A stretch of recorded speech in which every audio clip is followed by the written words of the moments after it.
Assalamualaikum warahmatullahi wabarakatuh. Hello friends, today I want to tell you about giving and receiving feedback. Before that, I want to introduce myself. My name is Anissa Sarina Devi. I am from Lima APA. Giving and receiving feedback. In life, as much as in work, it's important to know how to provide and feedback to others effectively and constructively without causing offense. There are many opportunities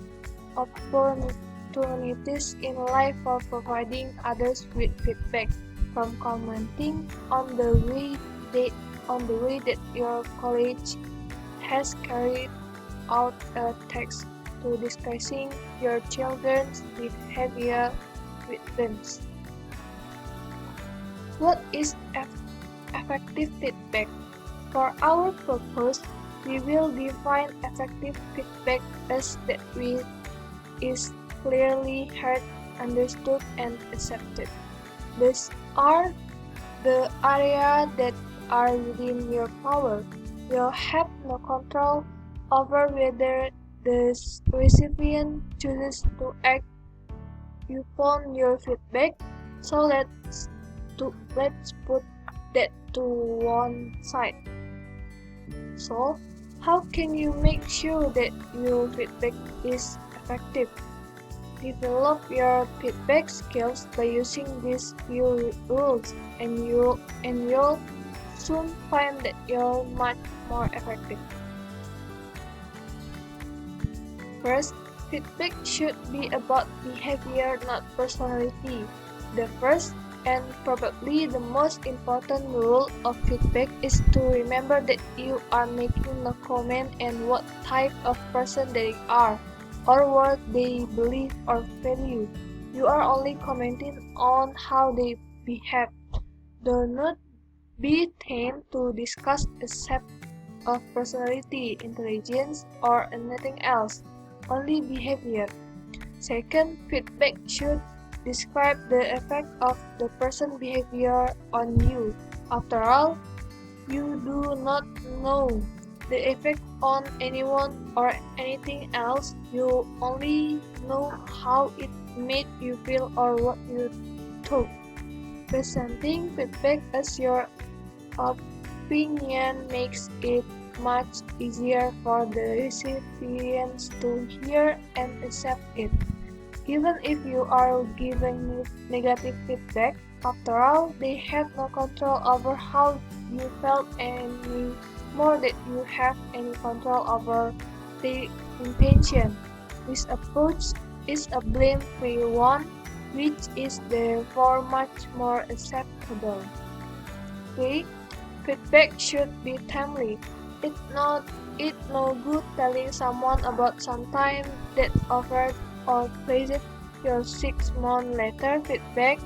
No needs to be timely, which means while everyone can still remember what happened, if you have feedback to give, then just get on and give it.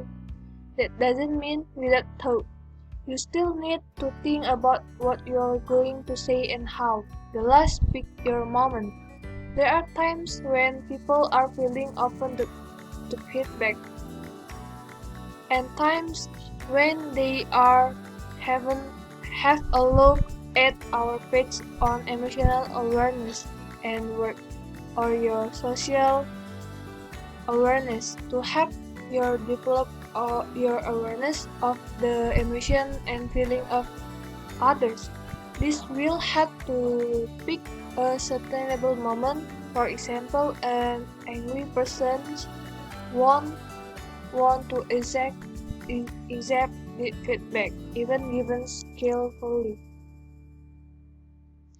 Why is giving and receiving feedback important in the workplace? Giving and receiving feedback in the workplace is important to change behavior, improve productivity and evaluate performance. Employees and their managers need to know what they are doing well and areas in which they could do better so they know what to keep doing or what to change. The idea is to challenge yourself and your colleagues to keep performing at a higher level. Other reasons to give and receive feedback in the workplace include: first, inspiring growth. Employees gain a new perspective when receiving feedback on how their behavior impacts those around them. Second, giving people purpose. Feedback helps people feel useful and valued by reminding them what they do matters. Third, improving employee engagement. According to one study, employees are more likely to get involved in the workplace if they receive feedback at least once a week. The last, nurturing and solidifying working relationship. Communication channels are open where giving or receiving peer-to-peer feedback, which can help to resolve problems before they become unmanageable. How to receive feedback in the workplace? Know the purpose. To keep things positive and constructive, it helps to have a good reason to give feedback.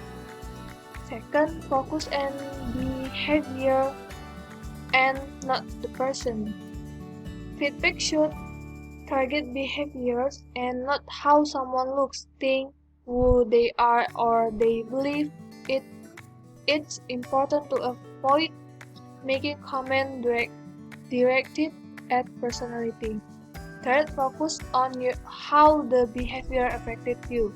The important thing is to only address how you feel or what you like or don't like, and avoid speaking for others or about your opinion on what their intention might have been.